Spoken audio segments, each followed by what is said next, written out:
Welcome to Church Jams Now, the podcast where three former youth group kids and current music nerds deep dive into Christian music from the 90s and 2000s. I, of course, am your co-host, Kylan Savage, and with me is Mr. TJ Smith. Hello, bonjour. And our beautiful producer, Josh. What's up, guys? But guys, hush. We have guests. We have multiple guests this week. We are more than honored to have Troy Glessner and John Dunn on the podcast. Thank you, gentlemen. Woo-woo. Absolutely. We should ask first, but is this audio only or is this also video? So typically we only will use like clips from the video for like social. Yeah. We're primarily audio. So the fact I don't have a shirt on right now isn't going to be shocking to Nobody's going to be worried about that. No. Kind of in the dark, too, you know? Yeah. It's a good look. You're pulling it off. Yeah, I just find shirts constricting, so I'd stay away.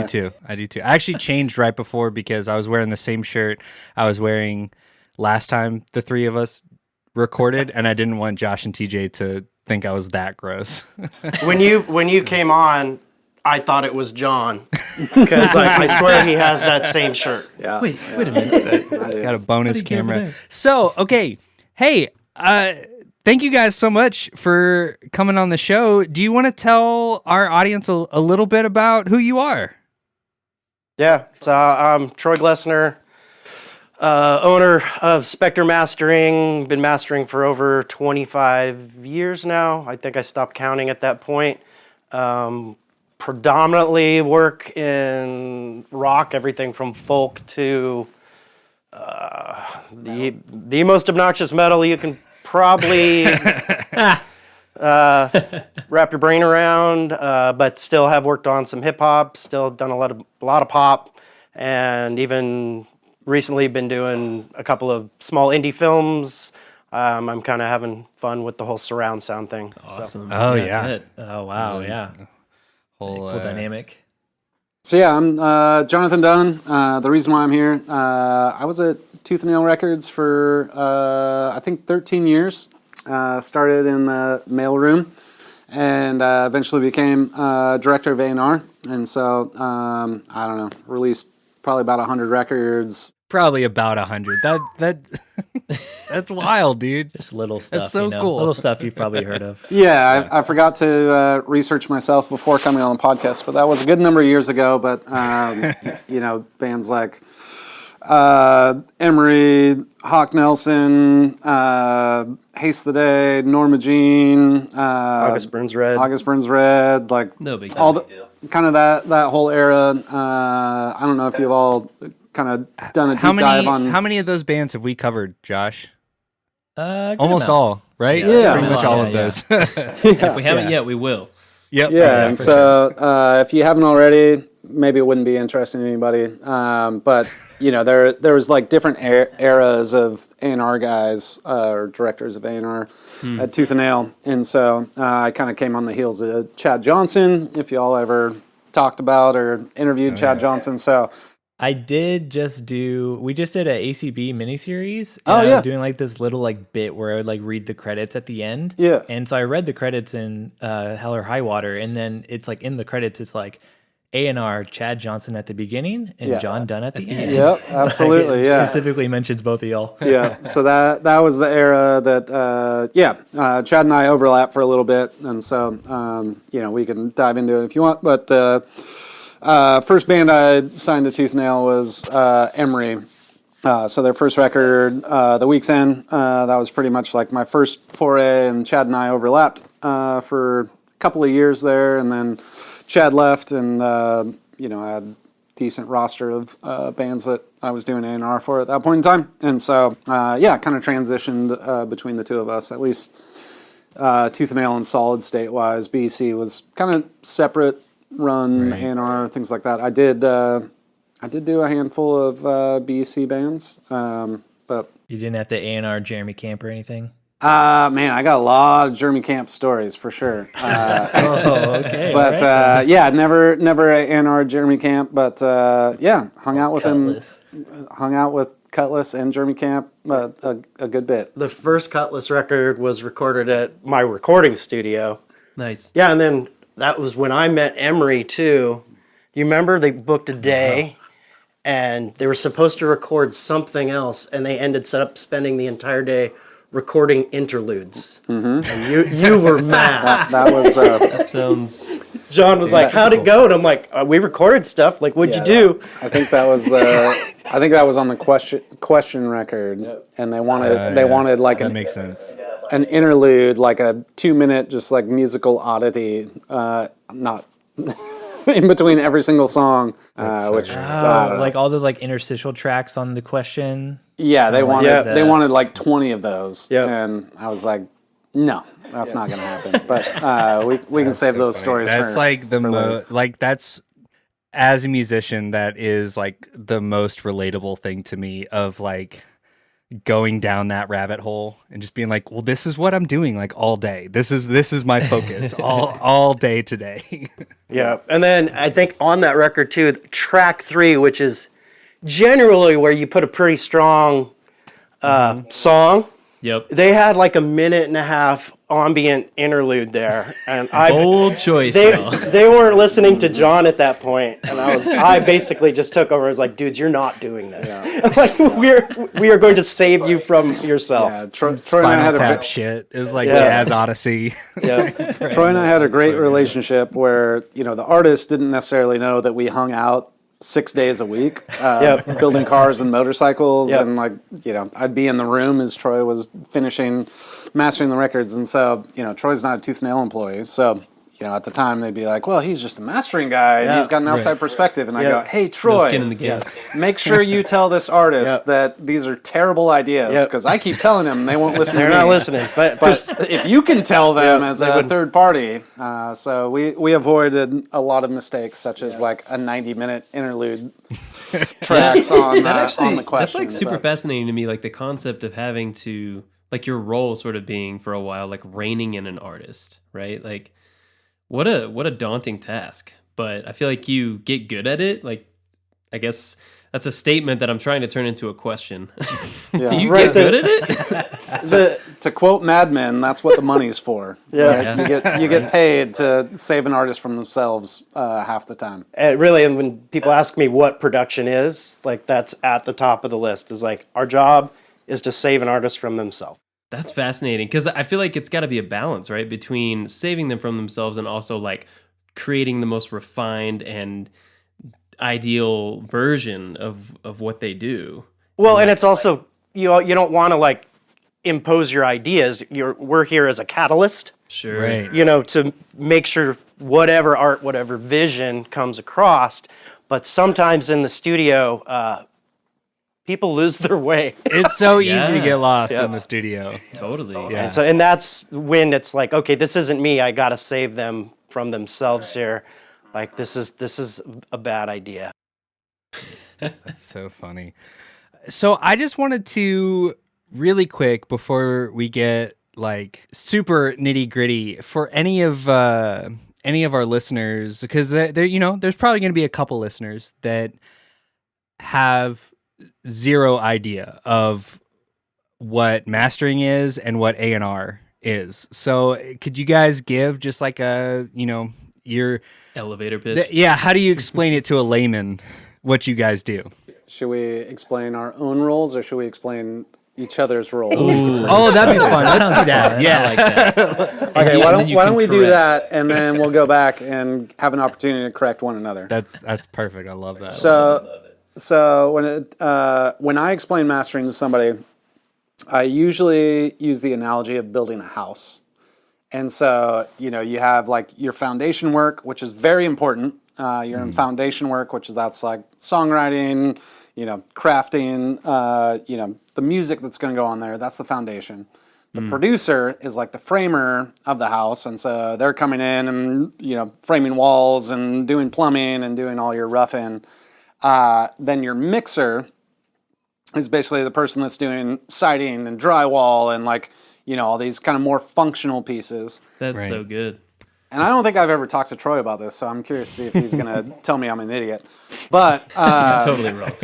so to me, the way I describe mastering within the analogy is mastering is like all the finish work. So that's like the finished carpenter that they're coming in, they're doing the baseboards, they're doing the window trim, they're doing the paint, like everything, all the pieces are there, and the mastering engineer is like basically covering up the rough spots, like, Right. caulking covers a multitude of sins. So that's the mastering engineer that's like coming in and basically doing the beautification of the final product. So, when you walk into a house or listen to a record, it's not often that you're looking at the millwork being like, man, the trim in this room is amazing, right? But without that millwork and the trim, you're like, well, it doesn't feel or sound incomplete, right? So it's not necessarily the most appreciative of all the roles within a house, but that's like the finish work that makes it a house. So I don't think I've ever told Troy that. I've never Killer. told him. It's pretty close. It's pretty close. But that's the analogy that I use when somebody's like, what is mastering? Yeah, That's great. I would. When I have to describe my job to somebody, I just say I'm a big Mo Betta button. So That works just too. make things louder, if I'm right? doing That it right, works that's basically it. If I was gonna just describe John's job, at least from my perspective, I could do it in one sentence: adult babysitting. Yeah. There you go. There you There's go. Change it from A&R to ABS. Yeah, a lot of diaper changing, a lot of wiping snotty noses, all those things. Have you ever had to bust anybody out of jail? That's the. That is, yes, absolutely. All right. Yes. All Yeah. right. You're Even earning me your once. money.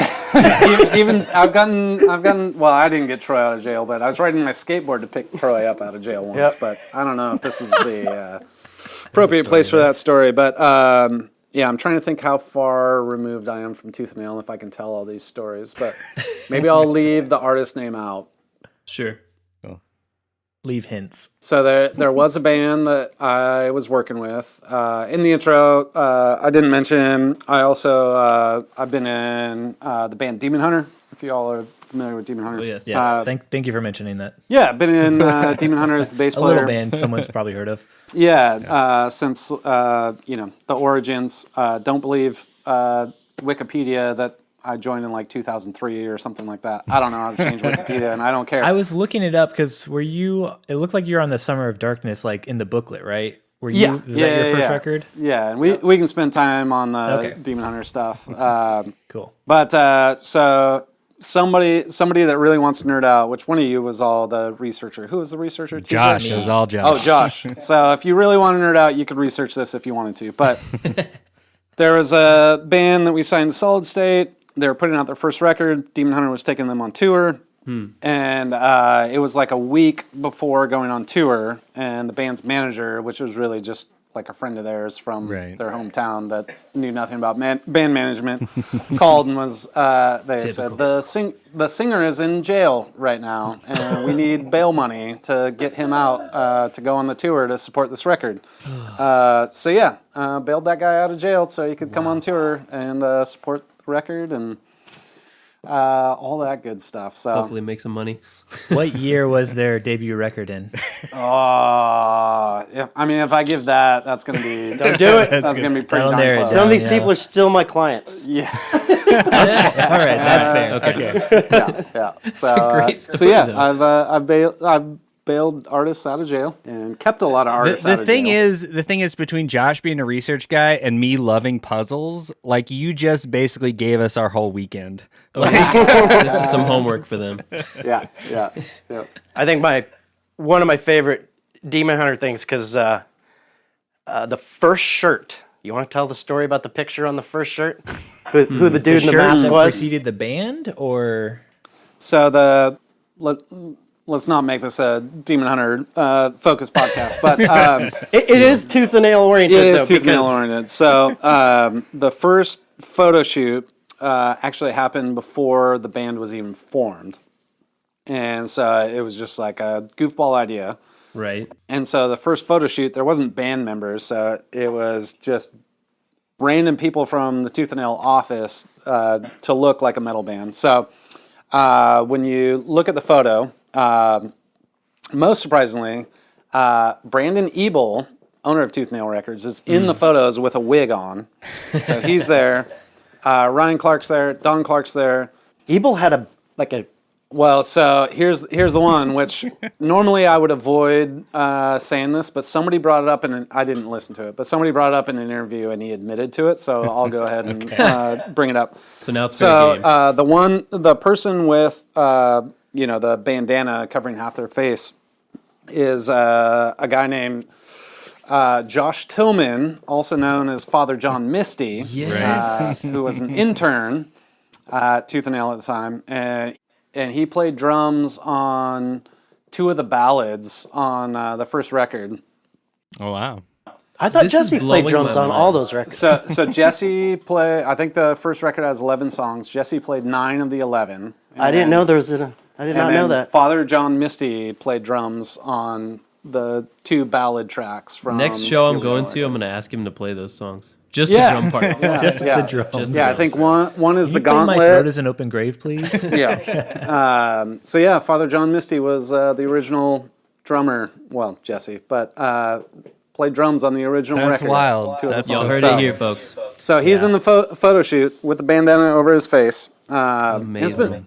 And I don't think I've ever admitted that publicly, but again, I was at least told that he admitted that in an He admitted it, interview okay. recently. So There is I read a relevant article where he mentioned that he was like living with Aaron Sprinkle and Yeah. played on a couple songs on the first Demon. okay, great. So there we yeah, go. so So it's- he's in the it's photo out shoot. there, available out there. Yeah. And then Tyson Paoletti, who was the A&R guy for BEC at the time, or even currently at the time, and currently he's been there for a long time. So Tyson's in the photo shoot, and then Dimitri Argis, who is the web developer for Asterisk Studios, which that later morphed into Invisible Creature and all that kind of stuff. So he's in the photo shoot. Nice. So again, there wasn't even a song written at the time. They had photos. But there was photos, and there was More than wigs. a lot of bands have. I mean, take the photos for the band that you want to be in, right? Yep. While we're on a Manifested. little Brandon Ebel tangent here, can one of y'all? It's been speculated a long time. I've never heard it confirmed. I'm sure it might be somewhere. But the band Almanzo, that's appeared on a couple compilations. That's Brandon singing, right? Yeah, absolutely. Okay, cool. That's what I was like. Widely, and you listen to it, you're like, that does sound like Brandon, but it was never like officially. Who else played on those? So those songs? it's Jason Martin, Classic. Starflyer Jason Martin. So he did all the music, and then Brandon sang Pancake Batter Girl, which is a song about an episode of what was that old show, like living on the farm, living on the prairie. Little House. Little House on the Prairie. House on the Prairie. Yeah. All the band members are credited as like Little House characters in the liner notes. Incredible. So I hope I'm not the one that's spilling the beans on that. But yes, that's Brandon that that was Okay, the I just didn't know singer who else was involved too. That's awesome. and Thanks for that songwriter information. for the Almanzo tracks. Yeah. That was just for Josh's personal edification. He's probably not even going to publish this episode. No one else just- no one else out there is like the Almanzo tracks, of course. And really, since you brought up Aaron, that is how I ended up mastering for Tooth and Nail. Because Aaron came out to my studio to work on one of his solo records, and we kind of hit it off. And literally, that's my entire connection. That's how it all started. Was we were friends, and then he was what was the studio in the compound? The compound. And he just became their staff guy.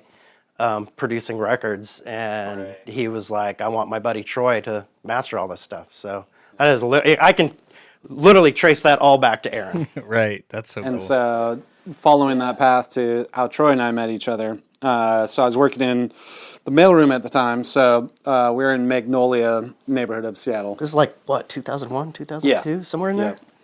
And so there was a full-on underground basement, and that was Aaron Sprinkle's compound studio. The next floor was the warehouse and mail order, which that's what I ran.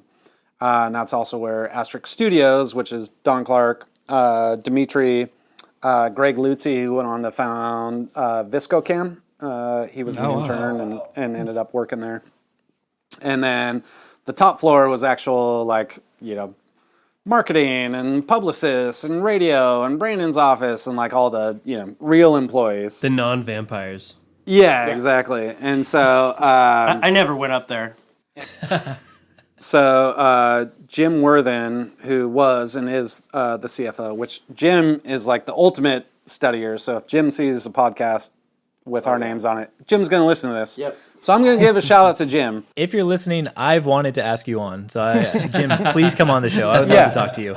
I don't know if Jim would do it, but Jim is incredible. That guy sits on stories upon stories. You'll just never... He's like NSA style. I think he's forgotten more about music and bands than I know. Yeah. So I mean, seriously. Jim legitimately is like the best CFO that any company could ever hire, tooth and nail or otherwise. Absolutely. Like Jim is like, he is on it. Yep. And so Jim was the connection that, we used to overnight records almost daily. We'd be overnighting records to Troy through FedEx. And then to master, and then I had Troy, a stack of tooth and nails FedEx slips. Yeah, and so it was literally they said from tooth and nail being FedExed to tooth and nail. Yeah, on them. Yeah, So, so we'd pay like $50 to drive it down the 30 miles between the tooth and nail office and Troy's studio. It would be like $50 to go there, and then Troy would have a day, and then $50 to go back, right? But it would take 3 days and $100 going both ways. And so Jim was the one that made the connection, and he was like, at the time I was living in Renton, he's like, oh, you live in Renton? I'm like, yeah. He's like, well, we have a mastering studio in Renton that we work with. Like, would you be able to drive by and pick up the records? And I'm like, sure, okay, right? And I didn't even think about it, but, Right. Jim, again, being a consummate CMO, he's like, I'm saving $100 a day, and this kid that works in mail order is doing all the driving and pickup and Yeah. No, literally that one decision saved thousands of dollars. Oh, yeah. I mean, oh yeah, In a All week said and almost. done. Oh, yeah. Totally. yeah. Over a year, that's like somebody's salary. Yep. Right. Yeah. And are they tape reels that you're picking up then, or what like file format are they on? So this is still what I'm delivering PMCDs. So PMCD masters. This is still physical master CDs. This is flip phone era. Oh yeah. Nice. Yeah. So he'd pick up padded envelopes with each record would have 4 master CDs in it, 2 for backup, and then 2 would get sent to manufacturing. And there were some days where he would pick up a friggin' shoebox of 8-9 records. I mean, there was so much stuff going on back then. Yeah. Like I don't remember mastering Chasing Safety. That's crazy. Like I don't remember it. Well, Too much going on. whatever you did was great. I'm just gonna put that out there. It obviously worked. And Whatever you just did. We don't just know. as a backup, somebody write this down. But if this interview gets boring, let's call back to where we stored the 2 backup versions. We'll come back to that. If you all get bored, just call that out. And I've got some good stories about that. Noted. And so yeah, that's how Troy and I met. I would go there to pick up masters at night, and drop off a load of masters, pick up a load of masters, save a day, you liked then the guy, $100 each way. John? Like Troy didn't suck as a human. Like you thought he was cool. So I was more worried about meeting him because my studio's that's my place. Troy, Like who's this dude? Troy's a little bit of a hermit, reclusive. Like he likes his own space and his own things. So the first handful of months, like I don't even think we really interacted. It would just be like I'd knock on the door, he'd give me a box. I don't even think we said hello, and that was a couple of months. The first time I saw Troy's walls come down was he was mastering the first Demon Hunter record. And so it was Don, Ryan, and I came to Troy's. And this is the first time I've hung out at Troy's. I've knocked on the door and gotten boxes, but I've never hung out. So Troy's mastering the record. And so imagine this setting right now. Troy, y'all were your point of view. You're the 3 of us, Don, Ryan, and I, sitting on the couch, and we're watching the back of Troy at his monitors. And at the time, Troy had long hair that I'd always seen pulled back in a ponytail. Never seen it out of a ponytail. Strong. Red, That's what I by the imagine way, mastering red engineers. ponytail. Yeah, it's a when it grows out, it's a mane. Yeah, it's like a red ponytail. So I'd only ever seen it in a ponytail for months. And so I came with them for the mastering. We attended. We were sitting on the back couch. Troy didn't really say a word. We gave it to him. He's sitting there. He's mastering, doing the thing. And his head slowly starts bobbing. And then he like pulls the ponytail out. And the hair is now loose. And Troy's sitting at the desk. And he's, starting to get the mane moving. And so the three of us are like, oh, shit. This might be a real thing. Like, people outside of our friends might actually enjoy this record and what's going on, because this Troy guy, like, he doesn't even talk to us, but he's now heshing. He's like full blown, take the ponytail out, heshing to this record. And no joke, leaving the mastering session, we were like, this might be a real thing. That guy was into it. Like that Troy guy was into this record. Like, I mean, that is might the be a real highest thing. compliment, is it not? Right. Like, that's so validating. I mean, especially, I mean, Troy, you just like you don't remember mastering some records. So if that like mastering is weird because like, it's weird because if you're mixing and you're a producer, you work on 10, maybe 12 records a year. Mastering doesn't work that way. I work on 10, maybe 12 every 2 weeks. you crank them. Yeah. Right. And so when you've got a busy day or a busy week, you're not like, I'm not listening to the band. I'm listening to the tone. Like, I don't care about what the dude is crooning about. Right. You know? Like, I'm not there. Like, that's all done already. It's literally like white noise to me. Yeah. It's You all don't about care how many bedrooms and bathrooms there are. You got to get the trim done. right. We It's need all the about window finish. right. It's all about the overall tone of it all. Yeah. Like I've been in a car at one point. It's happened a couple of times where it's down in LA and I was with my buddy Evan down there, and something came on the radio and I was like, "What is this? This is familiar." And he's like, "Dude, you mastered this." And I'm like, "Oh, sweet." Oh yeah. But yeah, Best thing I've heard all day.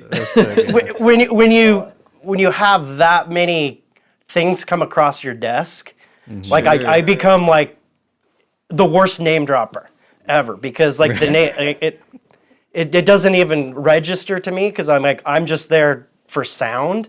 Yeah. Like I'm not A&R. I haven't babysit this band. I haven't, it's just that part of it. And there's so many of them. When you're producing a record, like I said, you got like 10 or 12 in you a year, but like it's hard to, like, there's, when you do a couple hundred a year, you don't remember them all. I mean, I'm not saying I don't pay attention, because obviously I pay attention, but like I don't necessarily remember. Like, somebody later on told me that that record had gone gold, and I'm like, who? They're like, dude, Oh my God, that's incredible. Right. yeah. Man. Well, then that makes me wonder, like, what are the bands or the records that you consistently loved working on because the tone was already there and it was able to be sort of buoyed up in the mastering process in a way that was exciting for you? Were there any projects that you worked on that were like, Everything. this is It amazing? was probably that notice of? era, Aaron, JR. Yeah, there was the heyday in there where Aaron was producing. Most of it was mixed by J.R. McNeely, and I was mastering. And that was like, those were some incredibly well done records, as far not only production wise but sound wise. I was super proud of that era, because at that point we were like an old married couple, or triple, I guess it was. A Mormon married couple. Yeah. So, and like literally the only time my phone rang was if something was wrong. And the more we worked together, the less the phones, it was just, it was a great creative environment. Yeah, it was a really great, but as far as records that I like, working with Starflyer probably, and Jason, I would have to say, like, because I was into Starflyer before I started working on the records. Oh, wow. So even though, like, size-wise, that's not a huge band, like, that to me would be like working with U2. Like, I was working with somebody I already idolized. Yeah. Same. Right. Yeah. Jason Martin is Josh's white whale. Yeah. The pipe dream that we know will will never come to pass. Oh, but he'll we never hope. do an interview, but that's okay, you know. So on that heel, I'll tell a fun Starflyer story that plays to that exactly. Please. So, when I was the director of A&R, I was also overseeing licensing and publishing. So, if somebody wanted to use our song in a movie or soundtrack or like any of those kind of things, Right. that would go through me. And so, when Gap was like, pretty easy, but Gap was like blowing up, they heard, I don't know, you're the research guys, y'all look up what song it was, but they reached out and they were like, hey, we love this Starflyer song and we'd love to use it like on our in-store displays. Do you have a music video? We'll pay you to license the music video to play. And we're like, nope, Jason Martin doesn't do music videos, he doesn't come in. And they're like, well, we'll pay for the music video and license the music video on top of it to play in the store. Oh my gosh. And so I'm like, okay, let me figure something out. So I called Jason. And I don't know if y'all have ever heard like Jason's just like normal talking voice, but it is nothing like Starflyer. And so I call him and he's like, what's up, Dunn? That's literally what he sounds like. He's like, what's up, Dunn? And I was like, here's the deal, man. Gap's going to pay for a music video, and they will pay you to, like, play the music video, so you're just winning all the way around. Like, I know you're not into that. What can we do? And he's like, dude, sounds awesome, but I don't want to be in the music video, so why don't you just, like, hire a bunch of actors to look like cool people and just do it that way. And I'm Amazing. like, are you for real? Because I'll do that. Like, I'll legitimately do that. And they're giving us the budget, and he's like, yeah, whatever, man, I don't care. I'm like, okay, cool.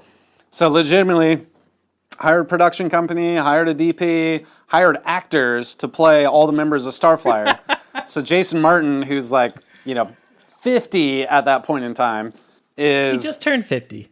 Okay, so he's 40 or maybe 35 at that point in time, but he's aged beyond his years. Music industry for 50, right? Yeah. Basically, yeah, that's fair. And so he's played by like a 20-year-old kid, maybe a 21-year-old kid that's like hip, wearing Gap clothes, singing, and there's like a girl playing keys, and like it's all these like young kids as if they were Starflyer. Yep. And Jason literally had nothing to do with the music video. He's just like, whatever, man, go ahead and do your thing. I don't care. Like, how many kids saw that music video and thought that was the real Yeah, so they're like, Starflyer? man, this Jason guy is super young and hip and cool, which he's been hip and making cool and records he's since got all those 94. things, but That ain't him. not a 20-year-old kid. And there's like, I don't know. You all find the music video, you can cut it in. It's play the I whole thing. Win from My Island. I Oh, remember. My Island. Yep. Yeah. There it is. I remember There's only because like 3 Starflyer music videos to choose from, Yeah. so it's not like hard to Yeah.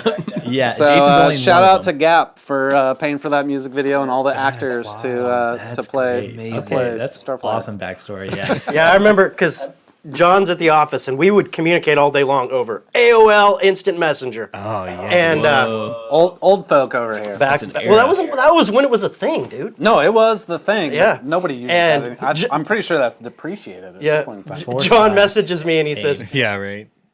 good news. I got Starflyer to make a video because he knows I'm a big Starflyer fan. It's like, and he sends me the link and I'm like, where's the band?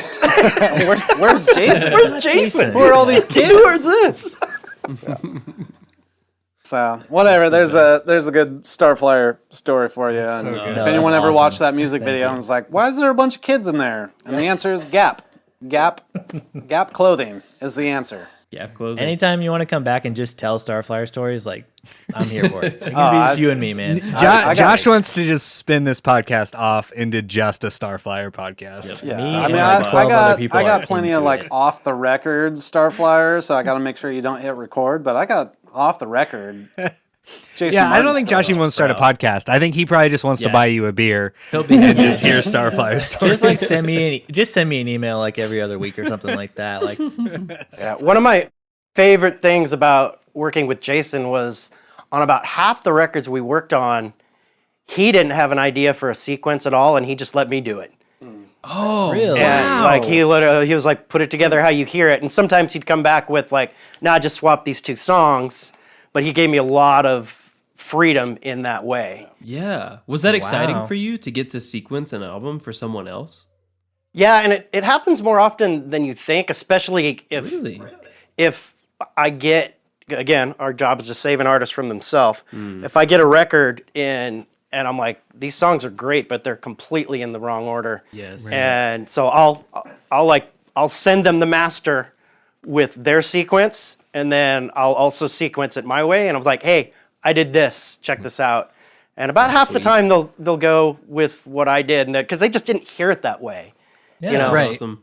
You're coming in with fresh ears, and Right. you have obviously some great inclinations. So Yeah. it's a great third party to have. Troy, you're speaking our language because a big part of our podcast is like alternate track lists. When we review albums, we talk about sequencing a lot. So it's just really cool to talk to somebody else who actually cares about that stuff. Yeah. It's a huge thing. I mean, a lot of people just think, no, we're going to put this first because this is the best. And but when you're building a record, Right. it's supposed to be a journey. And Yes, you are speaking our language. if you're not on the right road for the journey, it's disjointed for the listener. It may make sense to the band because of their personal attachments to these tracks, but it doesn't necessarily make sense to the end user. No. Like there's a better And it way. can get you lost with the journey analogy, right? Like Right. you just wind up Yeah. in a forest somewhere Yeah. and you're like, how did I get here? Yep. What are we doing? But I mean, they're spending days making musical interludes. So of course, If you're Emery, you're just you know? making interludes that ruin your record. They're on a tone journey. So another tangent off that. I don't think I've ever said this publicly. So here's an exclusive for y'all. We're getting some hot takes from John today. Man. Yeah. So the Underoath Chasing Safety record, which we already talked about, and seminal Back to in a it. lot of folks' life. So the band came through as the album was being mixed and put together, and sequenced and all that kind of stuff. So they came into the office and we had like a little listening party, and they were like, "Well, we don't have titles for like half the songs on the record. We don't have titles for them." And they're like, "We're open to ideas if anyone wants to give us an ideas for song titles." So completely disassociated from even listening to the song, I just go back to my desk and I'm like, okay, I have a creative assignment of, thinking up song titles for this band. And again, I'm not even listening to the songs. So I'm just going through everything on my desk, just trying to figure out, right? And Norma Jean, Josh Scoggin era, Bless the Martyr, they'd kind of broken wide the you could just make up whatever you want. right, just like Anything. paragraphs. It could be like, I used to hate cell phones, now I hate car crashes. And there's a song about his junior high girlfriend breaking up with him at Taco Bell or whatever, right? And so there doesn't have to be a correlation anymore. It's just got to be like this clever thing. And so I went back to my desk and I'm just looking for inspiration around my desk, and ended up naming 4 or 5 songs on the album. And here's the thing. Here's where we can prove it. So I will tell you where the song titles came from, which they can't, because in interviews, people have asked them, right? Go back and do the research. People have asked them, like, where did the song title come from? And they're like, oh, it was just the emotion where we're at the point in time. So, for instance, here's the most random of all of them. Let's go. So there's a song on there, I think it's the last song on the record, kind of ballady. Some seek forgiveness, others escape, right? Mm-hmm. The band, I promise you, the band doesn't even know where that came from. I am the only person alive that can tell you where that song title came from. And here's where it came from. On my desk, as I'm trying to name the songs on the album without listening to the songs, I had a copy of the Magnolia movie, like the Criterion collection of Magnolia, right? The Tom Cruise, wild movie, John C. Reilly, all that. And so just trying to find random song titles, I'm reading the description on the back of the Criterion collection, and it's describing the movie and all this ethereal stuff, and then the very last line of the description of the movie says, "Some seek forgiveness, others escape." Which if you ever talk to Underoath, ask them where that came from, because they will have no clue, and that is exactly where it came from. So the other one, which they have figured out, but you can find interviews before they figured it out. The other one, at that point in time, I was reading The Hobbit, and so The Hobbit was also on my desk, right? And so I'm like, oh, this is cool. So I've got Magnolia on my desk. Oh, there's a line. Grab The Hobbit. Very last line of The Hobbit is, it's dangerous business leaving your front door. And I'm like, oh, that's a cool line. I'll send that one to them too. And so, so originally, you can go back, do your research. So I would keep an eye out for it. People, you go like, man, where'd the song title come from? They're like, it was just an emotional thing at the time, right? And I would guess, somebody probably called out to them and was like, that's the end of The Hobbit, right? And they're like, well, of course we know that's the end of The Hobbit.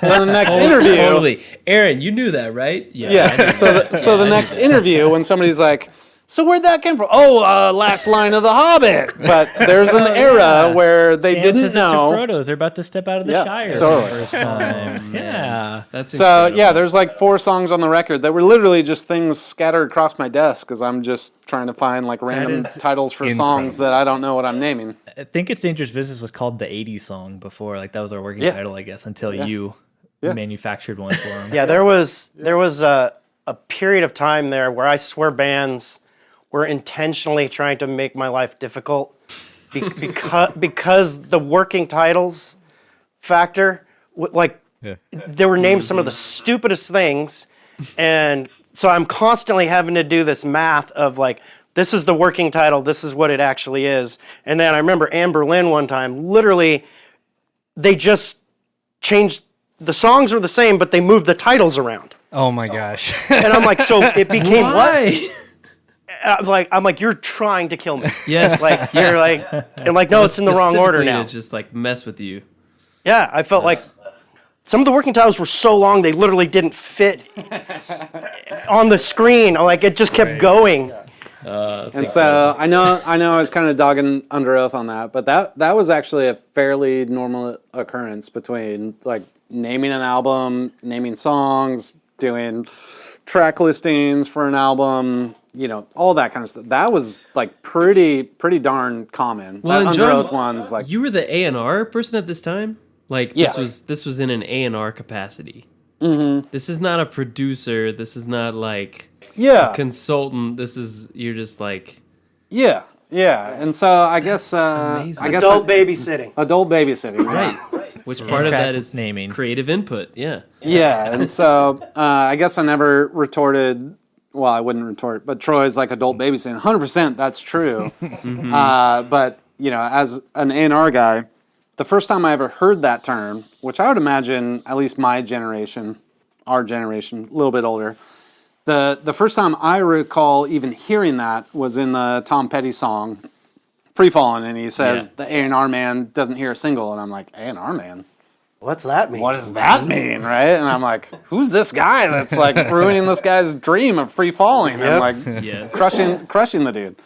But yeah, so functionally, like 100% babysitting, like it's just drama. You just deal with band drama, right? And he would shelter me from a whole lot of it until he needed me to be the good cop and convince them. Yeah, like that's why y'all are good buds, right? That's a good Right. Yeah. Like, Absolutely. Like, he protected me from a lot of that shit. Yeah. And then he bailed me out of a lot of shit as the guy that didn't work from tooth and nail that was backing up my thoughts to the band. Which again is not that Troy was parenting what I was saying. It's like Troy knows enough about music and albums, and he's actually listened to the White Album front to back, and so he knows about a concept album. So he can speak to that, right? And so I'd go, hey Troy, like I think 90 minutes of musical interludes is a bad idea. What do you think? He's like, yeah, of course that's a bad idea. I'm like, great, we agree. Will you tell Emery that?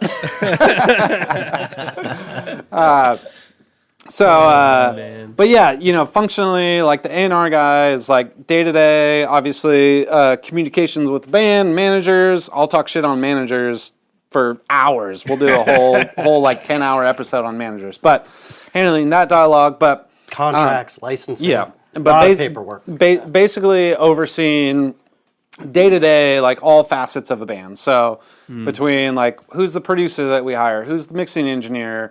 Who's the mastering guy?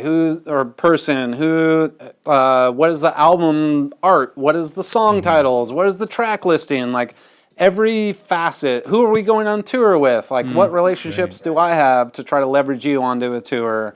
And so every facet, like a day-to-day decent A&R person, day to day, like there is something an A&R guy did a week ago that is influencing what a band is doing today or how people are perceiving a band. So again, hiring music video directors, DPs, crews, like every piece that you see of a band, a manager will go, no, that was all me.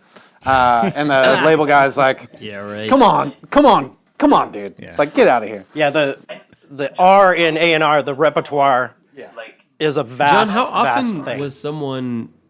how often was an artist like bringing a producer to you and saying, I want to work with this producer, as opposed to you sort of setting it up and being like, this is your person?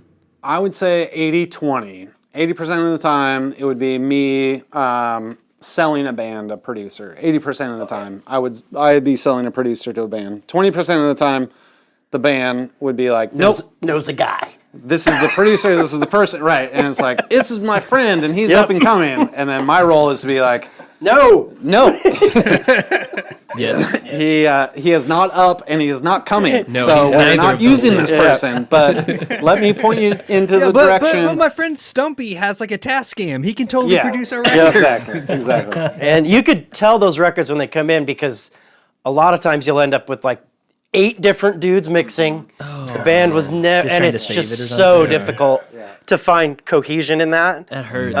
And you could, or if you see it's like mix number 27, Right. you know, you're like, no. oh my gosh. Dude. One of my favorite quotes is Brian Eno, and his quote is, "If the mix is the problem, the mix is not the problem."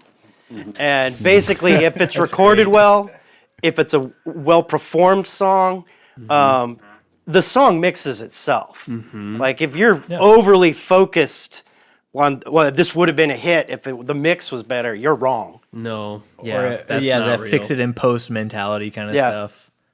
Yeah, that's just problematic. Hey, jammers. I always feel weird saying jammers. Why? It's the best. Because we don't do it consistently enough. We only do it whenever it deserves to Not be overused. used. That's true. All right. save it for Hey, special occasions. jammers. Thanks for taking time out of your podcast listening experience to join us here in Adland, where we're going to talk about Collide Records. CollideRecords.com, in fact, is the URL that you would want to go to experience everything that Collide Records has to offer. And it is amazing. What do they have? They got all kinds of music that you could want. CDs, vinyl, music that we cover on the show, a lot of artists that you'll hear here. And then also just other artists is not limited to that. So you can pick up something that you're hearing us talk about on the show, and then something else, that just came out from a big-time artist. They got anything that you want, really. U2. They got that new, Songs of Surrender, that big old box set. They got that So, and sweetness. the cool thing is that they've got big releases, but they've also got some, pretty niche stuff in there that, is hard to find, especially if you're looking at CDs. I've picked up a few rare CDs from Collide, and it's pretty cool. So they got some good stuff on there to find. Stuff that you can't really find in print anymore. That's the coolest thing, for all of you haters out there saying that we sold out. I'm glad you said that, Kylan. that Everyone's 90s saying movie? that about us these days. Listeners, he just waved his finger. He wagged his finger at us. This is legitimately staying in the Please, for sure. We love Collide Records, man, because the inventory that they have is just astounding for music nerds like ourselves. And for our listeners, if you find something that you really like on colliderecords.com, at checkout, if you type in Church Jams Now in the promo code section, you get 20% off. That's so good. Your first purchase, You get 20% off your first purchase, which is just I think we super can rad. all confirm that it does work. Yes, we've all confirmed that it works, which is so cool. I love being able to partner with Collide Records. I'm going to say it one more time, and then we'll get back to the show. Visit colliderecords.com, and if you find something that you really love when you're checking out in the promo code section, type in Church Jams Now for 20% off your first purchase. Sweet, sweet savings. Do it now. That was good. For a lot of years, I think one of my tricks of the trade was, we were working with, especially as Tooth and Nail blew up and success of Underoath and Anberlin and, that whole era of things, we were working with, pretty large, like, notable producers and paying them exorbitant amount of money, especially for the budget of an indie. And what I would start doing is try to figure out who that person's assistant was, which a lot of times they were so big that they wouldn't want to take a phone call from me, the guy that's only paying them like 80 grand for a mix. And it's like, I'm not getting on the phone for that guy. And so they'd put their assistant on there. And so I'd build a relationship with the assistant and talk to them. And then I'd go, hey, how much of this mix is you and how much of this is actually, this big name we're paying for? And they're like, I mean, honestly, like the guy just comes in at the last minute and like tweaks five things. Yeah. And I go, and in my mind, I'm going, okay, I'm paying that guy 80 grand. And I go, hey, I have another record coming up. Would you want to mix it for $5 grand? There it is. And then they go, yeah. And so there is a lot of folk, and I'm not going to rat them out by saying names, but there is a lot of folk who are very reputable in the industry right now. Absolutely. That exactly that relationship was they were the assistant to the big name guy. I'd pay him $5 grand for a record, and it would sound like the dude did it. Like the dude did it, because that's the kid that's actually doing the work and like learned into the person. And so, there's a lot of names, like all the way from Foo Fighters producers down, that they got their break being the assistant that I'm like, I won't pay you $80K, but what about $5K? And I put your name on it. And they go, great. Right? And that's not genius in any way. It's very simple, but it ended up being genius. And And it gives people an opportunity to like rep themselves, right? And like show their passion and their ability for the craft. And the other thing he kind of left out but went around it is you can't pay someone to care. Yeah. Wow. Right. Well said. And so a lot of times when you get these big guys, you're going to be better off going with a lesser known guy that actually cares. And you just, that part you can't buy. Yeah. Exactly what Troy's saying, 100%. So you find the kid that has the talent learning under a big producer, and they're just hungry and scrappy, and they're working 20 hours a day trying to make these records happen, that their name's not even on it. Right. And you're like, hey, $5 grand and your name's going to be on it. And they're like, jackpot, I'm all in. Like, I will put my life, soul, I'm already working 20 hours a day without my name being on it. Right. I'll give you 24 hours a day for the next week for $5 grand to put my name, that this is my work on it. Yeah, sleep, who needs it? Yeah, and like Troy's saying, those big name producers, you could pay them 200 grand and they're not necessarily going to care any more than they did at 80 grand, right? If they were hurting enough to pay their Bentley bill at 80 grand. But the kid who's like living in his mom's basement, like, eating top ramen, trying to make ends meet. He's going to go after it. He's going to be like, oh, I will care more than anybody else. You give me $5 grand and my name on it, I will care 100% more than that big name that we've all heard. Well, if you're familiar with production, I'll care more than the person that you're paying 100 grand to. I'll go after it. I'll show it up. Yeah. And when you pair that with like skill and good ears, it's like, forget about it. Night and day. Yeah. I mean, and that's part of, with mastering, like, I have no idea what's, I gave up wondering what is actually going to be a hit and what is not years ago. Like, you just don't know. And so the trick is to care about everything equally, even though I don't remember doing it. But because that's what people have asked me in other interviews. I'm like, what makes you different? And I was like, well, I deliver on time and I deliver on budget in an industry that is constantly over budget and behind schedule. And so just on that aspect, if I can continue that, I'm going to beat out the other guys that are, just constantly not on time. Right. And if you can care about everything you do, no matter how small it is, because you just don't know what's going to be big. Like, I don't remember doing the Underoath record, but I know I made it sound good. Right. Oh, yeah. Yep. The trim work on that record was all Troy, and that trim is nice. Real nice trim work on there. He moved on to the next record the next day, but he did that one. Yeah. That one. Josh, did you have any other specific questions? Do we want to? Is there anything specifically? I'm enjoying just the pretty like free form. Yeah. So y'all can just feel free to go and talk about whatever you want to do. Like it's all super interesting. Yeah, I'm loving it. like- I do have some like technical questions and like stuff like that. All right, hit me If up y'all with have something stories you technical. wanna- Yeah, let's go technical. Well, okay. So this is more. I have some questions for Troy, but I mean, I feel like it applies also. John, you can answer, and then I have some other ones that y'all can both answer. But like, as you were talking about with like just doing so many records all the time, like I'm curious, like how do you keep yourself interested in music, like when that's like your job? Like how do you not get overexposed to it? Great question. I'm not interested in music. I love sound. Okay, that's a great answer. Amazing That's answer. a good answer.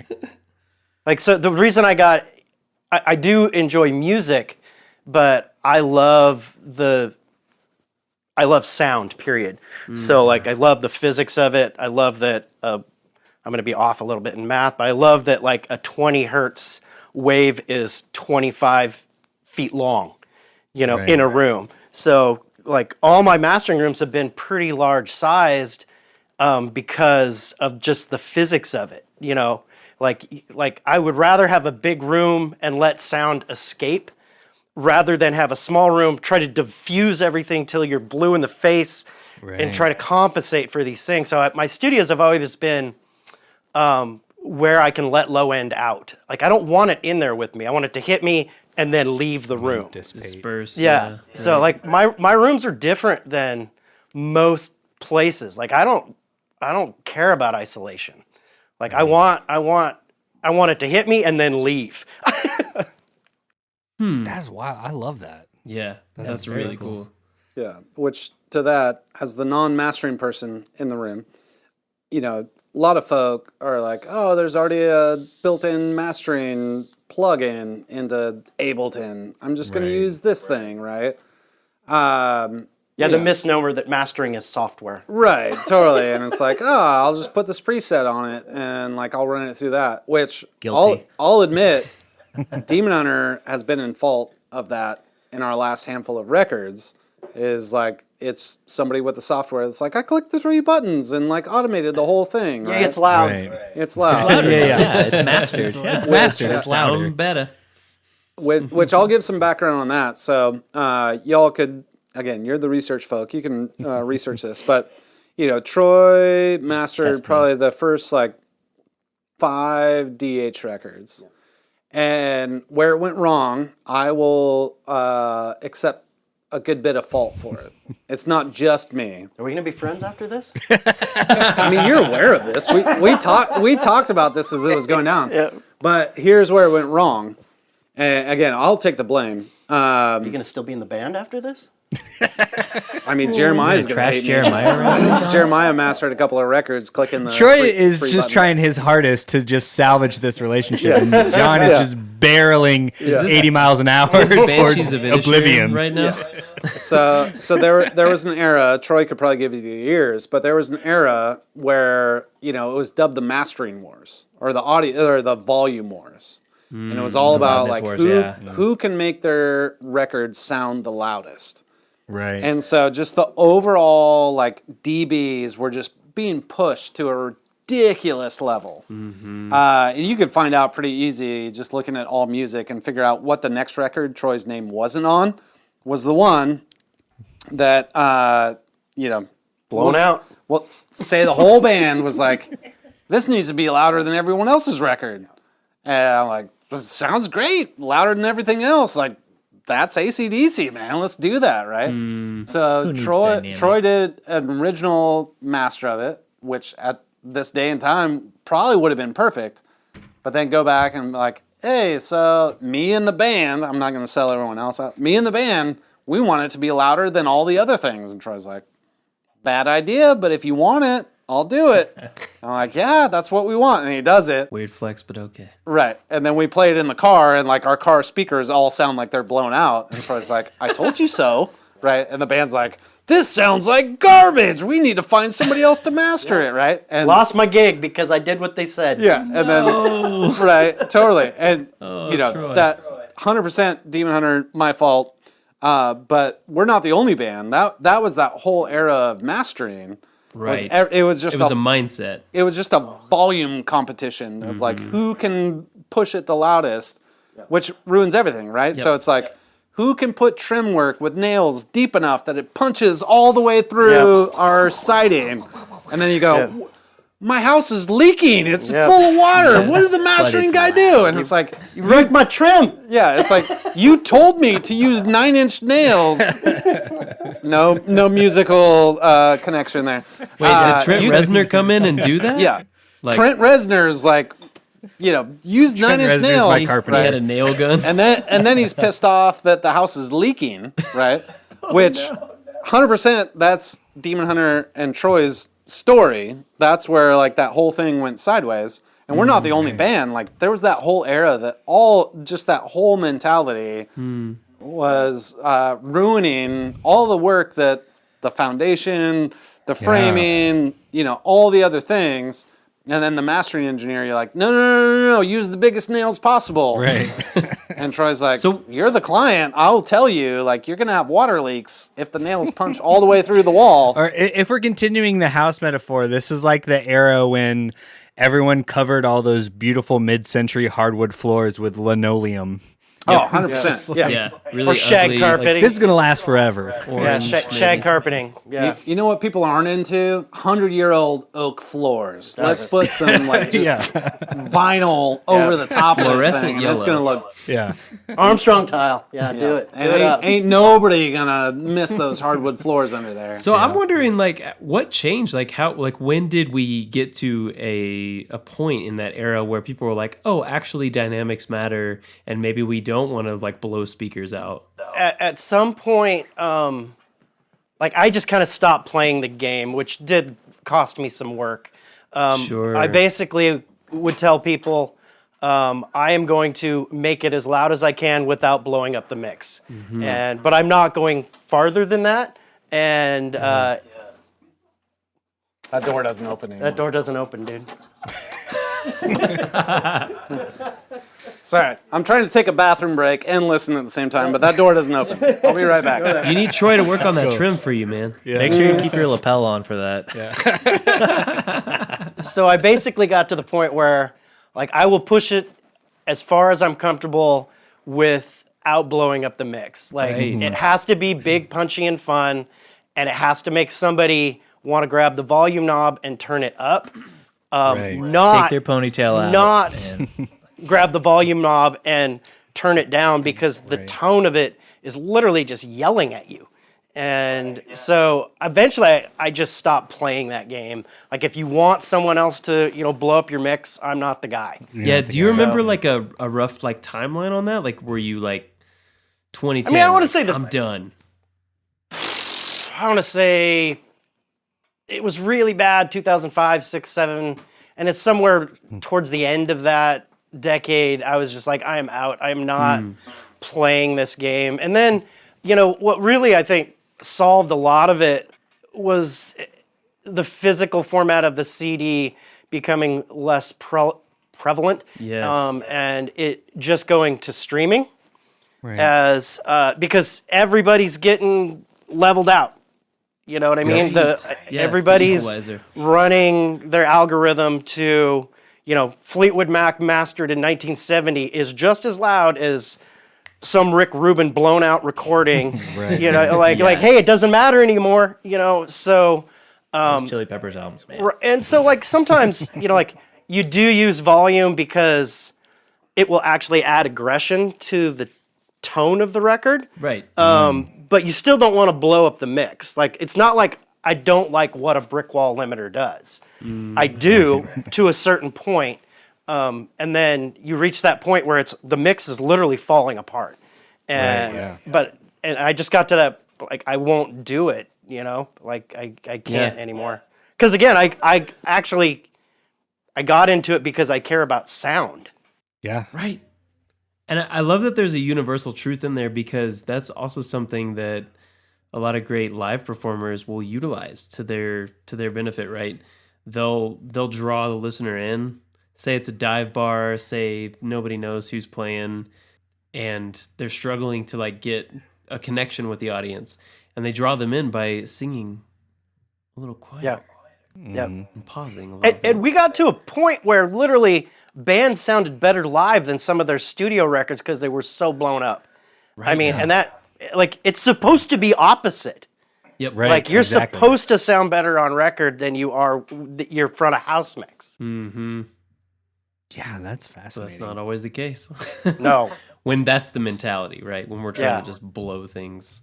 But I think ones it do. really shifted when stuff started going towards streaming. And then, of course, it's taken big steps up. Like I've always subscribed to Tidal, the streaming service, because for years they've had the hi-fi and the master where, and I compared it. Like I literally hooked up Tidal, a digital out, and loaded it back into my computer, and I compared it to my master in the computer. I'm like, that's my master. That's it. No, That's so non-messed cool. with. That's And gotta I'm be just so like, rewarding. oh, thank you, freaking God. Yes. Like somebody, Yeah. and so recently iTunes has kind of come on board with, having stuff. I'm like, I'm not asking for much, dude. Give me 16-bit 44.1. Like, you can't tell me the internet can't support it. I Right. got Netflix streaming HD movies till I'm blue in the face, and Spotify's giving me this. Yes. Yeah, no, exactly. bandwidth We've is had there. those conversations. Yeah.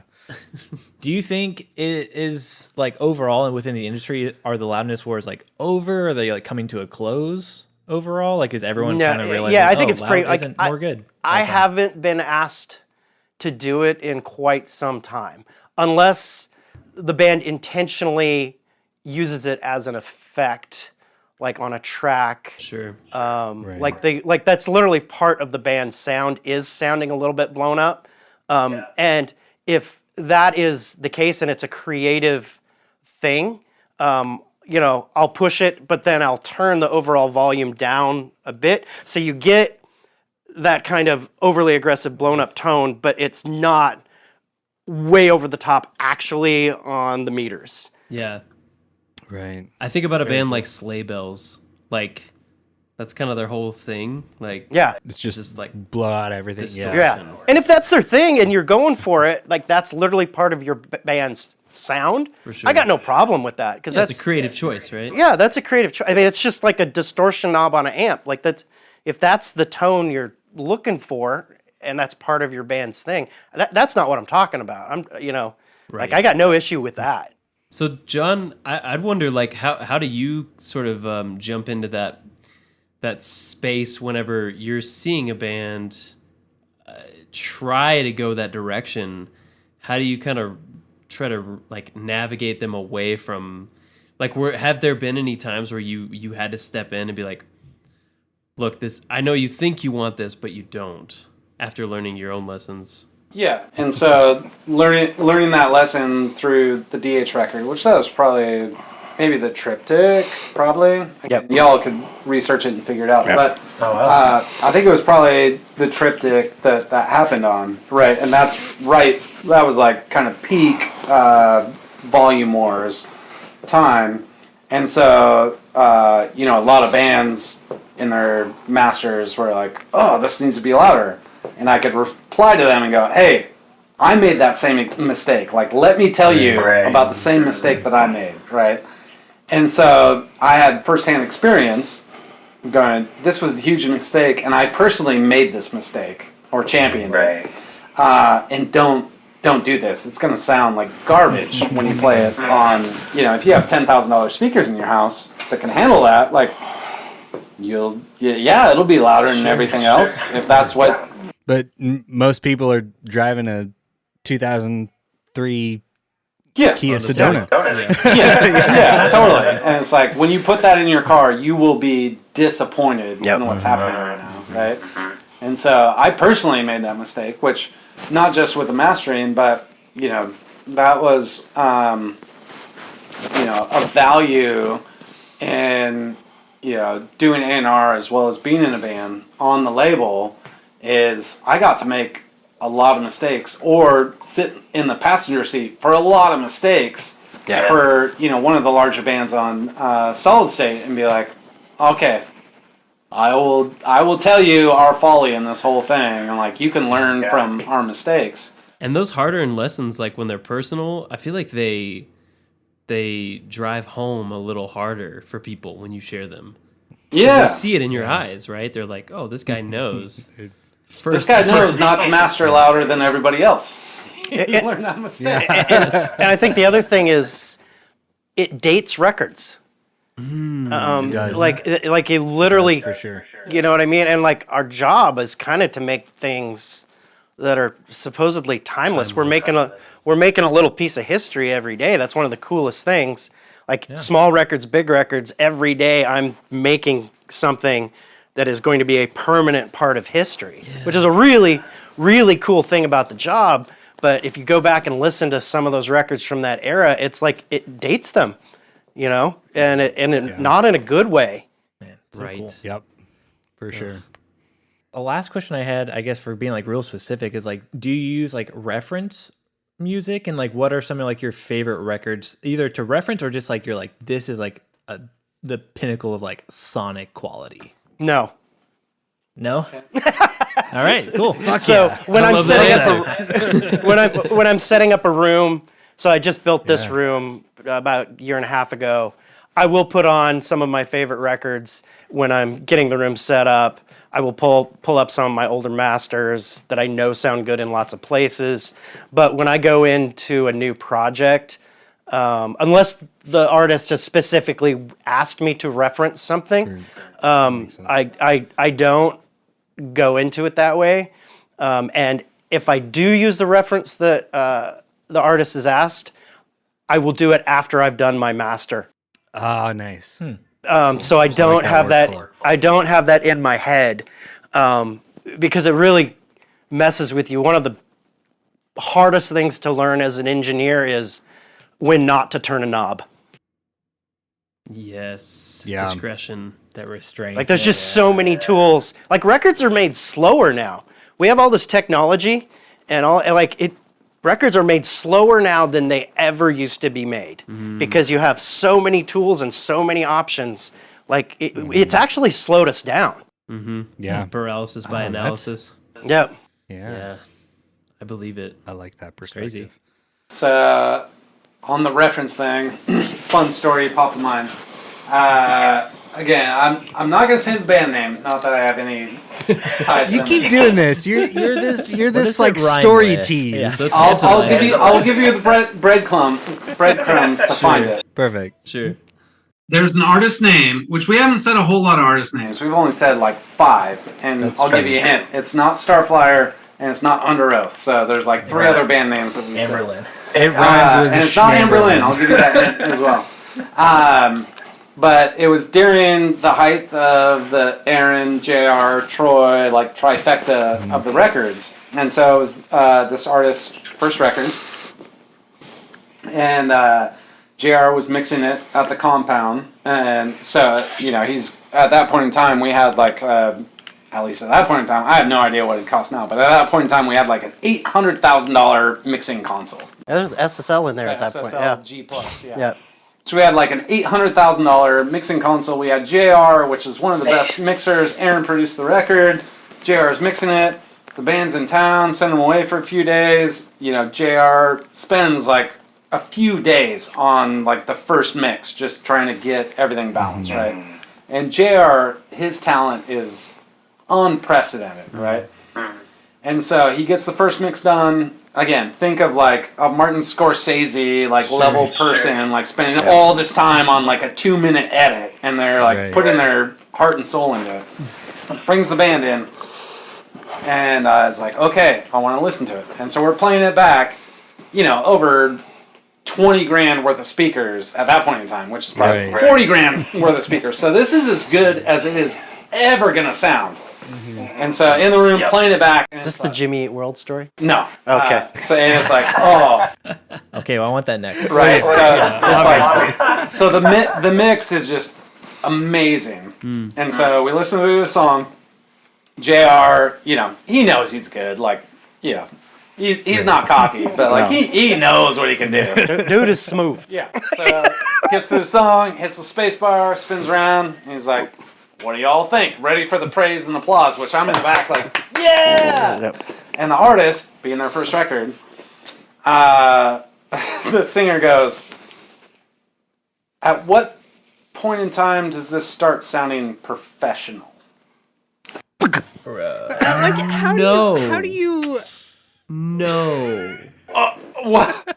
Oh, hey, JR, don't ruin the $1 million console that's in front of you. Just smashing your hands into it. Keep it cool, man. Yeah, and JR was like consummate professional, and JR was like, he's like, I'm confused. What do you mean by professional? Yes. And like, well, when does it sound like the Linkin Park record? When does it sound like the Linkin Park record? And, and JR's like, When you start sounding like Linkin Park. Next week when Linkin Park comes and I mix their record, that's wild. and JR goes, I'll A/B test Linkin Park in this record. I'll bounce back and forth and let you see it. Yes. So he's doing that. He loads Linkin Park. He goes through the effort. He could have told these guys just to freaking walk on their first record. They have a couple gold records, so again, I'm giving you breadcrumbs to follow to figure that they got a couple gold records. And so JR A/B tests Linkin Park and their mix, and they go, "Oh, I guess it does sound professional. Good job, JR." That Wow. is insane. Wait, Good the job. funny thing to Walk me it back. is like artists are supposed to be people who sort of have intentional thought processes behind the words they choose to use. Yeah. Right. And like this person decided to go with the word professional. Yeah. Like, look at the room you're in, dude. right. You're the Like, only I'm thinking- unprofessional thing in here. You're sitting in front of $1 million worth of equipment. Right. The like this is the one point in time that your record will literally sound Yeah. the best it will Yep. ever sound. No one else is going to hear it as good as this. That is Yeah. insane to me. Nobody else has these speakers that you're going to hear this coming through. Yep. You can go into like your first record because like if you've only ever heard yourself on like real crappy like setups and like crappy recordings, like how I don't understand how you can not be like blown away when you first hear it on like a very professional mix Right. and setup. After, like how could you be like, no, I thought this would be better. Yeah. Somebody I think labored over it. Honestly, I think it's, if you've been listening to whatever, something on a really good setup honestly can sound weird to you. Because Yeah. if you know what I mean? Yeah. If like you're so used to whatever in your car Right. and you come into a mastering studio or a mixing studio, it's literally so clear, so punchy, it sounds weird. Right. Well, it you can know? almost be like the whole thing with like it, to tie this once again back to movies, like the whole like James Cameron Avatar like high frame rate thing.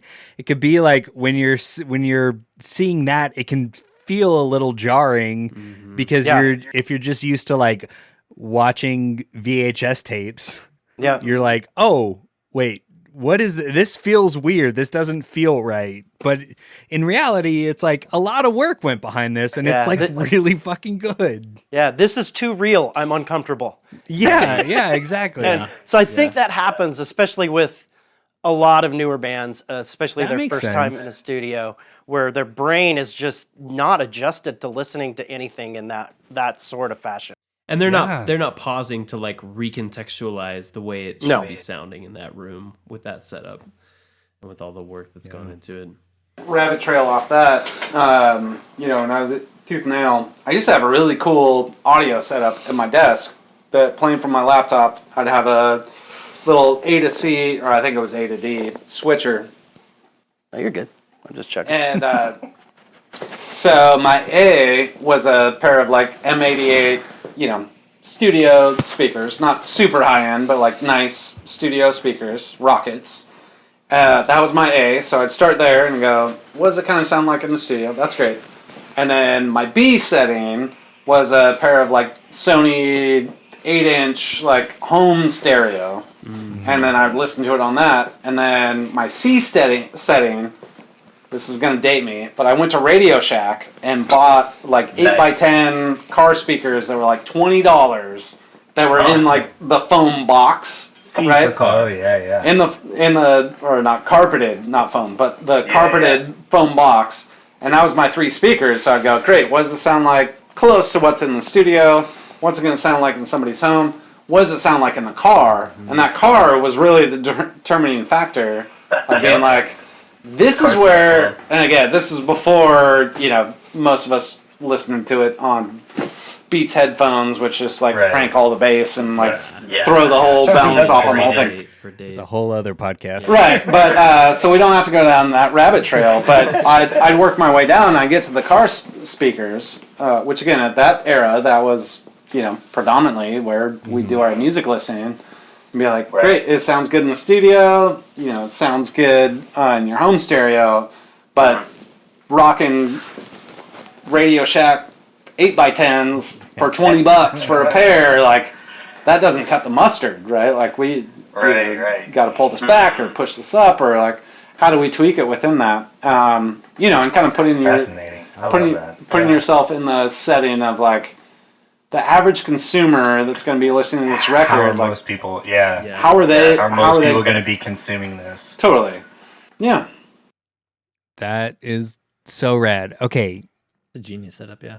Yeah, that's such a good. I know. I want to do that now. I want to do that for just for the podcast when I'm editing. Hear all of our dulcet tones. What does it sound like in your How does car? it sound? I'm gonna go buy another Kia Sedona just to A/B test our podcast. Find a Radio Shack somewhere. Yeah, find a Radio Shack. Yeah, good luck. In the past. There's one here Okay, in guys, town. I think we're kind of closing in. So Josh looks like he's Well, John He's got more to say. John mentioned the Jimmy Eat World, or Troy mentioned it. Troy mentioned the Jimmy Eat World thing. story. He's dangling it in Just front of said Josh. Jimmy Eat World story. Yeah, I've got a couple Jimmy Eat World stories, so I'm curious which one of you. So this is the one. It's another JR mixing, and as I recall, the story was he was mixing Anberlin, and it was kind of the same story where, like, we want to sound like this, and so JR puts on the Jimmy Eat World record, and their mix sounds better. Oh, yeah. Can we know which record? Was it Clarity? I want to say that was I want to say that was Blueprints. What's the one that was done up in Bryan Adams' studio? Oh, nice. Yeah, actually, I know y'all want to go, but you're all firing up stories now. So, No. I'm trying I'll sit back. to maintain a level of professionality of like having time limits. But yeah, I don't give a fuck. I'm here all night for all the stories. So I think it was Never Take for Friendship Personal, if I remember right. Was it? No, that one was mixed at Garth's studio, which short version. There's a long version, but short version of that story. I was driving back from Garth's studio with the hard drives with the master on it, or mix on it. Came to the Canadian border to come back into the U.S. And they're like, "What were you up here for?" And I was like, "Oh, a band mixing."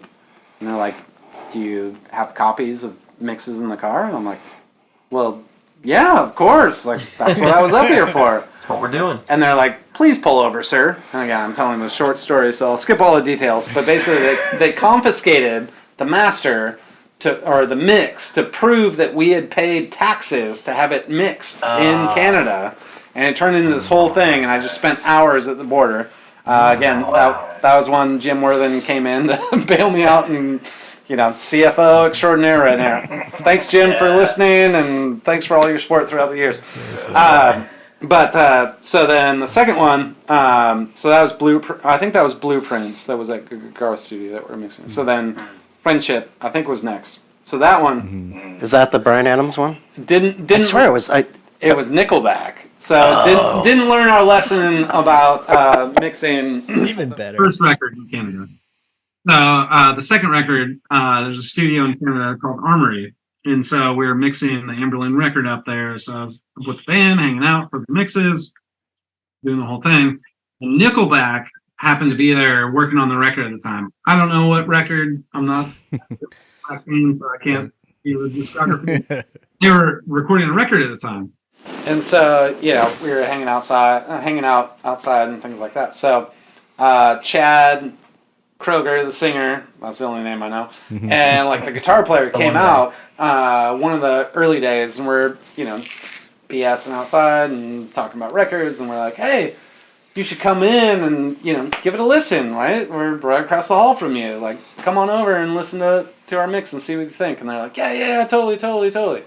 So Chad Kroger walks in, goes inside, and the guitar player starts roaming in, gets like halfway up the stairs, and then he stops, and he turns around and he's like, hey, do y'all, like, want an autograph or anything?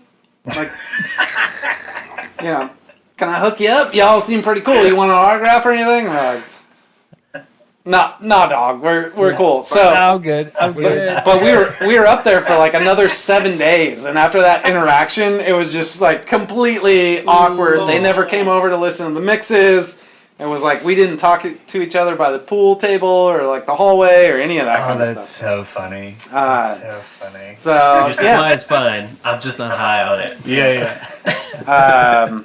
So that is so funny. So the other one that I teased out, if we got bored, and we can end on this because it seems like you're all getting bored. So I'll end on this. We're not getting bored. You got to stop saying that. Never. Yeah. Okay, so this he's trolling. I love this story, and I don't think I've ever told it publicly. So this is a great opportunity. Oh man, but it's perfect. Was teasing out earlier, talking about when Troy would master a record, he'd make 4 copies. 2 of them would go into storage, like long-term storage. So Tooth and Nail's long-term storage, I don't know if it's still there. But at the time, was this place in Bellevue, Washington. Good luck trying to break into this place if you're trying to steal like original Supertones masters. Good luck. But it was called Iron Mountain. And it's like James Bond level, like top security, like armed guards. It's all underground. You have to have like thumbprints and retina scans and passcodes and like all this kind of stuff to get in there.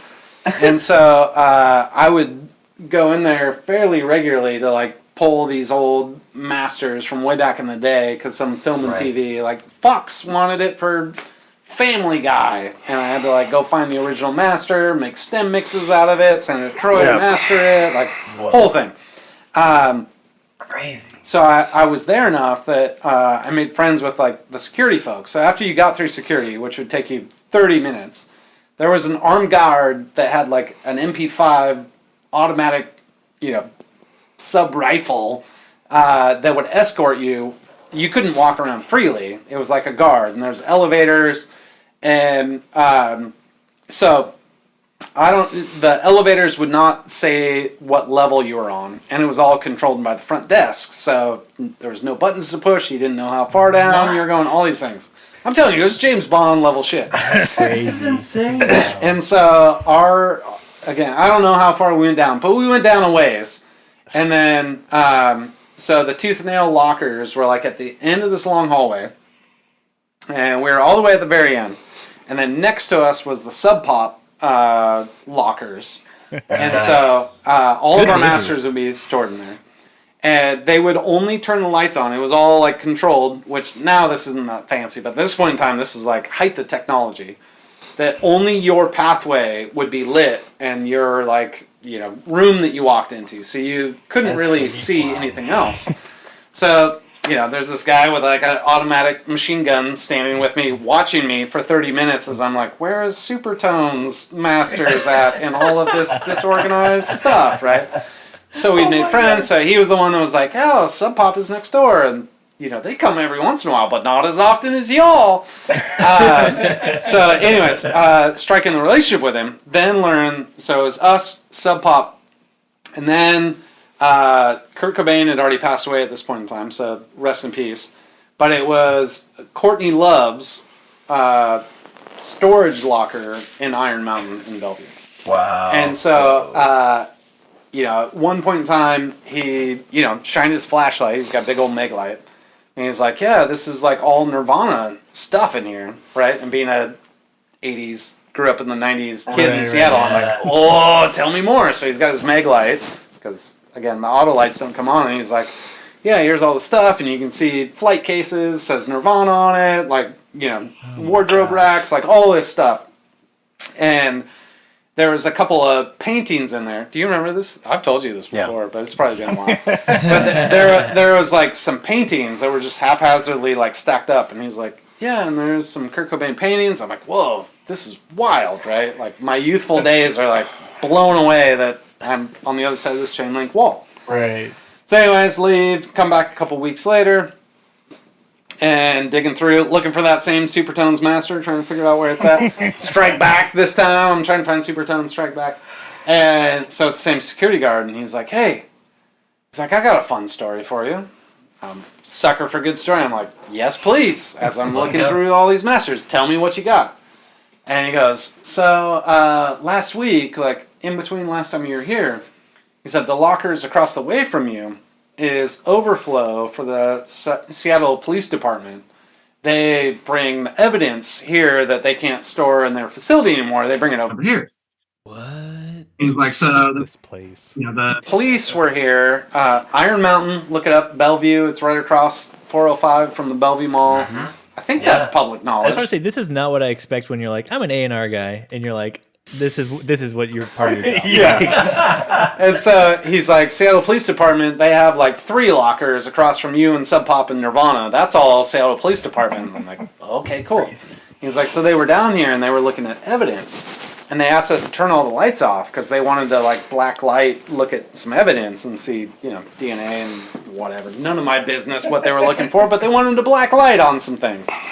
And he's like, so we turned off all the lights, and the police are in there with black lights looking at the evidence. And he's like, I was standing by their Nirvana locker. And he's like, those paintings that are sitting in there, he's like, were glowing. And I was like, what's going on over here? And he said, I looked over at the paintings. You could clearly see like 3 or 4 of these paintings. And he said there was messages like handwritten that were glowing that you would not see without the black light, that were like purely glowing. And I don't remember, the exact phrases, but he like repeated the phrases to me, which this was not one of the phrases, but it's like, the Kurt Cobain, like, God is gay kind of quote. It was all like that kind of stuff written on it. And he was like, and it was all shining back to me. He's like, so Courtney Love was here and she was like pulling things out. And so I told her, I'm like, you're not going to believe this. Seattle Police Department, lights out, black light. And, there was messages written on all these paintings sitting here, like thinking he's going to blow her mind. And Courtney Love's like, oh, yeah, I know. And he's like, And she goes, yeah, okay, sit down for this. And she goes, yeah. Oh, my God.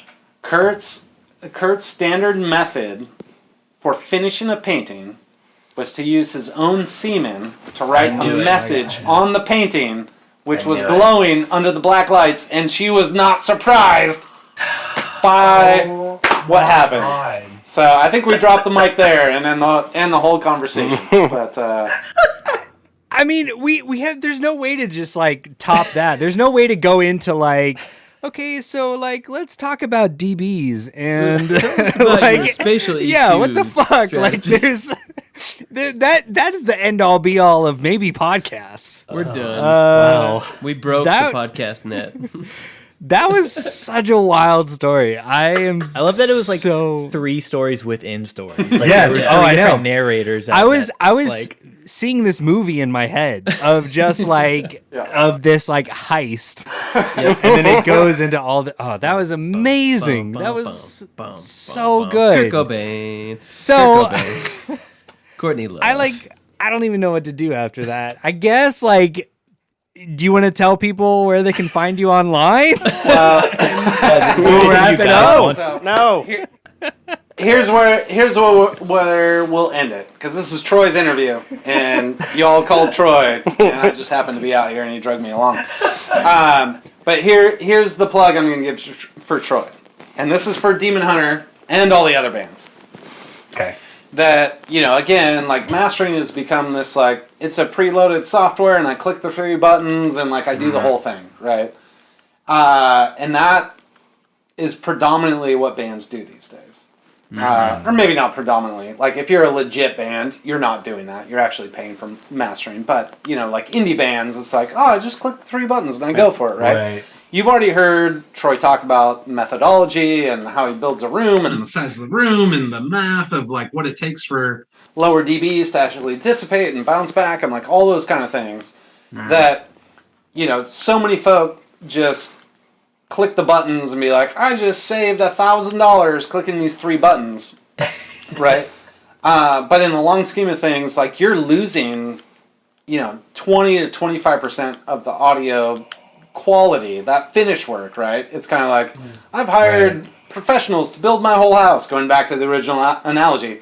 I've hired professionals to build my own house. It's going to take $1,000 to case out all my windows and do the baseboard. Screw that. I'm going to do it myself, right? And it's like, the folk who are discerning will notice the difference. And they'll be like, this is a really nice house. What happened to your trim work? Yep. Right? Yeah. I wouldn't want to live in that house. Right. Yeah, totally. And the budget is so negligible between clicking 3 buttons or, dropping $1,000 or $2,000 to get your record done.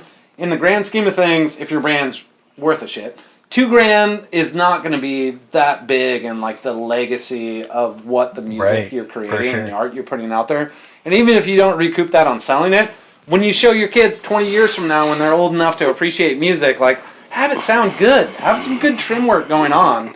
And again, like mastering, mixing can get out of control. You can spend hundreds of grand in mixing. You can spend hundreds of grand on engineering. Like you can drop crazy money, but like mastering is almost anyone can afford decent mastering. Yeah. Like but it's amazing how many people choose not to. Right, totally. But going back to the house analogy, like your walls can't be straight, might not be straight. Like the framer might not have been that good.